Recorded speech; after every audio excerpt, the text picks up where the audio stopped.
ہاں کہہ رہے ہیں جب چاروں فقہ ٹھیک ہیں، چاروں امام ٹھیک ہیں، تو یہ کیا لاجک ہے کہ ایک ہی کو فالو کرو؟ بھائی چاروں کو فالو کر نہیں سکتے، ممکن نہیں ہے نا چاروں کو فالو کرو، اس میں خواہشات کا دروازہ بھی کھل جائے گا۔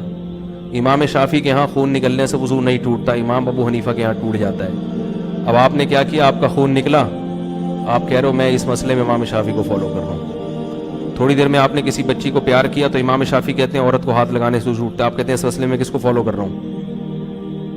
امام ابو حنیفہ کو فالو کر رہا ہوں۔ تو یہ دین کے نام پہ کیا بن گئی؟ خواہشات۔ دیکھو امام شافعی رحمہ اللہ تعالیٰ کے ہاں فاسق آدمی نکاح میں گواہ نہیں بن سکتا۔ جب آپ کی شادی ہوتی ہے نا تو کہتے ہیں جو دو گواہ ہونے چاہیے وہ فاسق نہ ہو، نیک ہوں۔ سمجھا پا رہا ہوں اپنی بات؟ وہ کیا ہونے چاہیے؟ نیک ہوں۔ امام حنیفہ کہتے ہیں نیک ہونا ضروری، مسلمان ہونا کافی ہے۔ ٹھیک ہے۔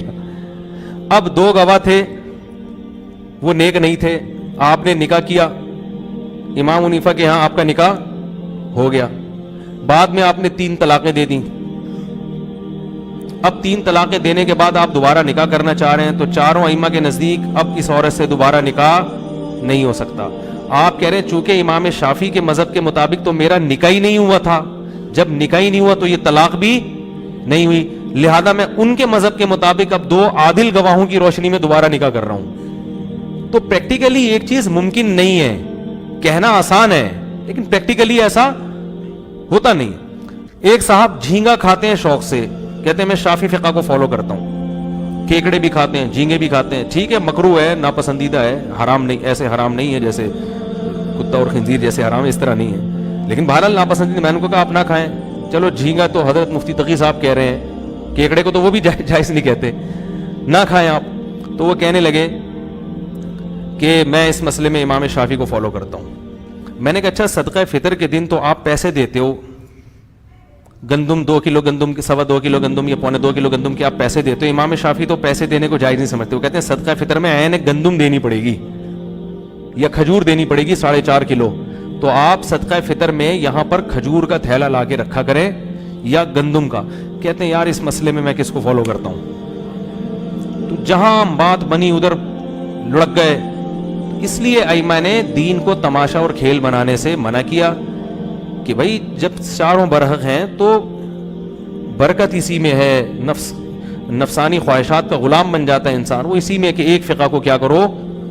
ایک اہل حدیث کا فون آیا نا میرے پاس کہ ایک لڑکی سے میں شادی کرنا چاہتا ہوں، اس کے ابا راضی نہیں ہے، تو قرآن و سنت کی روشنی میں نکاح جائز ہے؟ میں نے کہا اب آپ اہل حدیث ہو، سارا فتاویٰ تو ہمیشہ اہل حدیث سے لیتے رہے ہو ہے بھائی، اب آپ کو لڑکی کا عشق چڑھ گیا تو فتویٰ کس سے لے رہے ہو؟ کیونکہ فقہ حنفی میں جائز ہے لڑکی کا باپ راضی نہ بھی ہو تو بھی بالغ لڑکی اپنا نکاح کر سکتی ہے۔